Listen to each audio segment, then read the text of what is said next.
இன்றைக்கி நம்ம ஏவிஎம் ஸ்டோரில் பார்த்திங்கன்னா நம்ம ஏவிஎம் மசாலா பொடியும் சொந்தமாக தயாரிக்கிறோன்னு ஏற்கனவே வீடியோ போட்டிருந்தோம். இன்றைக்கி பருப்பு பொடிக்கு நம்ம என்னென்ன போட்டு வறுத்து அரைக்க போகிறோங்கிறத பார்க்க போகிறோம். பொட்டுக்கடலை, துவரம்பருப்பு, அடுத்தது கடலைப்பருப்பு, பாசிப்பருப்பு, உளுந்தம்பருப்பு, கொஞ்சம் ஜீரகம், கொஞ்சம் மிளகு. அதுக்கு தேவையான மிளகா மேலே காஞ்சிகிட்ருக்கு, அதை நல்லா காய வச்சு தேவையான அளவு அளந்து எடுத்து போட்டுக்குவோம். அதுக்கப்புறம் பெருங்காயம், அப்புறம் உப்பு, ஒரு கைப்பிடி கருவேப்பிலை. இது மட்டும்தான் நம்ம யூஸ் பண்ணி பருப்பு பொடி அரைக்க போகிறோம். இது எல்ஜி பெருங்காயம். நல்லா வறுத்ததுக்கப்புறமா நம்ம இந்த டப்பாவதில் இருக்க பெருங்காயத்தை அப்படியே போட்டு கலக்கி அரைச்சிக்கலாம். இப்போ நாம் துவரம்பருப்பு வறுக்க ஆரம்பித்தாச்சு. பருப்பை கையை எடுக்காமல் வறுத்துக்கிட்டே இருக்கணும். அப்போ தான் இந்த மாதிரி பருப்பு ஒன்று குத்தியாக இல்லாமல் ஒரே மாதிரி சிகப்பாக நம்ம வறுக்கணும். வறுக்கும் போதே துவரம்பருப்புலாம் நல்லா வாசனை வரும். கலரே மஞ்சளாக இருந்து சிகப்பாக மாறிடும். கை விடாமல் வறுத்துக்கிட்டே இருக்கணும். அப்போ தான் பருப்பு பொடி நல்லா வாசனையாக இருக்கும். நான் எண்ணெய் ஊற்றி வறுக்க மாட்டேன்.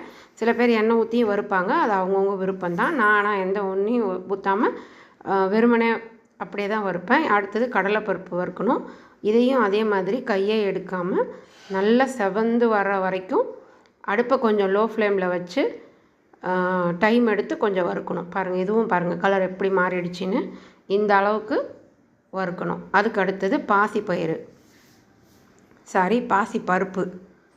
நம்ம பாசிப்பருப்பு தான் அதிகமாக போடுவோம். கடலைப்பருப்பும் உளுந்தம்பருப்பும் துவரம்பருப்பும் கொஞ்சம் கம்மியாக தான் போடுவோம்.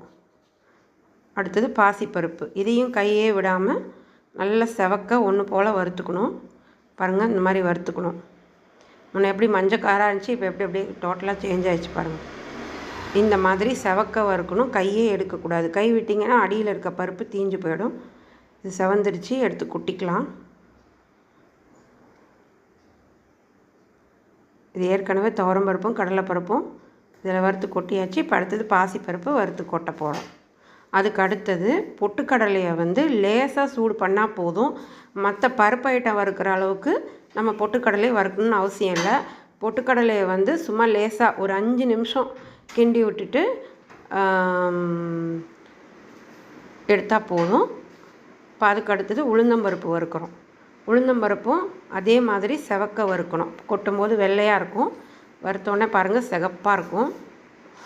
அப்போ அந்த லாஸ்ட்டாக உளுந்தம்பருப்பு இறக்கும்போது அந்த மிச்சம் இருக்க அந்த ஜீரகத்தையும் மிளகையும் ஒரு 2-3 நிமிஷத்துக்கு முன்னாடி உளுந்து இறக்குறதுக்கு முன்னால் அந்த ஜீரகம் மிளகும் அதுலேயே போட்டு வறுத்திங்கன்னாவே போதும். ஜீரகத்தை தனியாக வறுக்கணும்னு அவசியம் இல்லை. ஏன்னா அது ரொம்ப கொஞ்சமாக தான் இருக்கும்.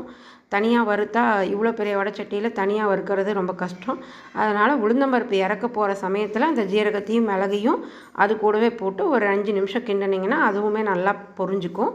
அப்படியே எடுத்து கொட்டிக்கலாம். இப்போ அடுத்தது பொட்டுக்கடலை. நான் சொன்ன மாதிரி கை சூடு ஆனால் போதும், அதையும் எடுத்து கொட்டிக்கணும். இதுக்கப்புறம் தேவையான உப்பு, பெருங்காயம், மிளகாய், கருவேப்பிலை போட்டு நம்ம அரைச்சிக்கிட்டு இப்போ பாக்கெட் பண்ணிகிட்ருக்கோம். பாருங்கள், 100 கிராம், 1/4 கிலோ, 1/2 கிலோ 3 அளவில் போடுவோம். இந்த சூடான பருப்பு பொடியை சூடான சாதத்தில் போட்டு நல்லெண்ணெய் இல்லை நெய் விட்டு சாப்பிட்டா வேறு எதுவுமே தேவையில்லை. நம்ம பருப்பு பொடி ஏவிஎம் பருப்பு பொடி வேணுங்கிறவங்க வாட்ஸ்அப்பில் கான்டாக்ட் பண்ணுங்கள். இது இல்லாமல் இட்லி பொடி, மிளகாத்தூள், சாம்பார் பொடி, ரசப்பொடி எல்லாமே இருக்குது நம்மக்கிட்ட. ஒரு 30 ஐட்டம் இருக்குது. அடுத்தடுத்த வர பொடி வேணுங்க வாட்ஸ்அப்பில் கான்டாக்ட் பண்ணுங்கள். நன்றி.